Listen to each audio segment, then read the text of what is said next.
వార్తలు ఇవాళ ఎక్కువగా ఉన్నాయి. ప్రతి పత్రికలు కూడా ఏపీ ఐటమ్స్ ఎక్కువ మనకు కనపడుతున్నాయి. ఒకటేమో తాడపల్లి నుంచి ఫోన్ వస్తే ఎమ్మెల్యే అభ్యర్థుల్లో, మంత్రుల్లో, వైసీపీ నేతల్లో గుండె లబ్ డబ్ అని కొట్టుకుంటుంది. మరొక పక్క యువగలం ముగింపు సభ ఇవాళ జరగబోతుంది. అదే ఎన్నికల శంకారావంగా, ఎన్నికల ప్రచార సభగా జరగబోతుంది. అరుణ గారు, గుడ్ మార్నింగ్.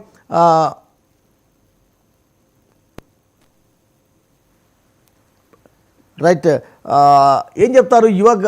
యువగలం ముగింపు సభ ఇవాళ అక్కడ జరగబోతుంది.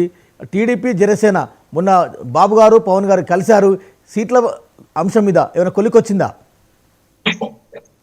సీట్లకు సంబంధించి ఇప్పటి వరకు కూడా అధికారికంగా ఎలాంటి ప్రకటన మాకైతే తెలియలేదండి. ఇప్పటి వరకు వస్తున్నవన్నీ కూడా ఎవరికి వాళ్లే వ్యూస్ కోసము, లేదంటే వాళ్ళ ప్రచారం కోసం, పార్టీలను డ్యామేజ్ చేయడానికి వాళ్ళు క్రియేట్ చేసుకొని ప్రచారం చేస్తున్నవే తప్ప ఇప్పటి వరకు కూడా అటు టీడీపీ వైపు నుంచి వాళ్ళ అధ్యక్షులు గారు కానీ, జనసేన వైపు నుంచి మా అధ్యక్షుల వారు కానీ ఇప్పటి వరకు ఇన్ని సీట్లు మనం తీసుకుంటున్నాము, ఇన్ని చోట్ల పోటీ చేస్తున్నామని చెప్పేసి ప్రకటించిన దాఖలాలు అయితే లేవు.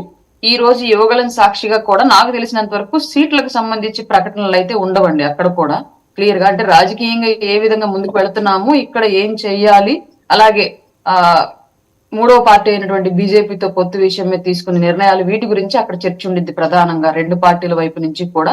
అలాగే రాష్ట్ర ప్రజలకి రెండు పార్టీలు వస్తే ఏం చేస్తామన్న దాని గురించి ఒక స్పష్టమైన ప్రకటన ఉండిద్దండి. ఎక్కడ ఇవాళ లోకేష్ గారి యువగలం ముగింపు సభ ఎన్నికల ప్రచార సభగా నామకరణం చేస్తున్నారు. అదే ఎన్నికల ప్రచార సభగా శంకరావం పూరించబోతున్నారు. జైత్ర యాత్ర, వారి పాదయాత్ర ఏ విధంగా పార్టీకి ఉపకరించింది అంటే ఏం చెప్తారు? టీడీపీకి కానీ రానున్న రోజుల్లో మీ అలయన్స్ కానీ ఎట్లా ఉపయోగపడుతుందంటే ఏం చెప్తారు? టీడీపీ వైపు నుంచి నేను అందులో లేను కాబట్టి వాళ్ళకి ఏ విధంగా ఉపయోగపడింది అన్న విషయాన్ని అయితే నేను ఎట్టి పరిస్థితుల్లోనూ ఇక్కడ మాట్లాడడానికి అనర్హురాలండి. క్లియర్ గా పార్టీ తెలియాలి. 100% అలయన్స్ కి అయితే డెఫినెట్ గా ప్రజల్లో జరిగే ఏ రాజకీయ యాత్ర అయినా సరే ఇరు పార్టీల నుంచి, మా వైపు నుంచి వారాహి కానివ్వండి, వాళ్ళ వైపు యువగలం కానివ్వండి, ఏదైనా సరే రాజకీయ జెండా మీద జరిగే ఏ యాత్ర అయినా, ఏ సభ అయినా డెఫినెట్ గా ఎంతో కొంత పార్టీలను అయితే ప్రజల్లోకి తీసుకెళ్ళిద్దండి. అందులో ఎలాంటి సందేహం లేదు. ఎస్, రాకేష్ గారు, గుడ్ మార్నింగ్. రైట్, చాలా కష్టపడ్డారు.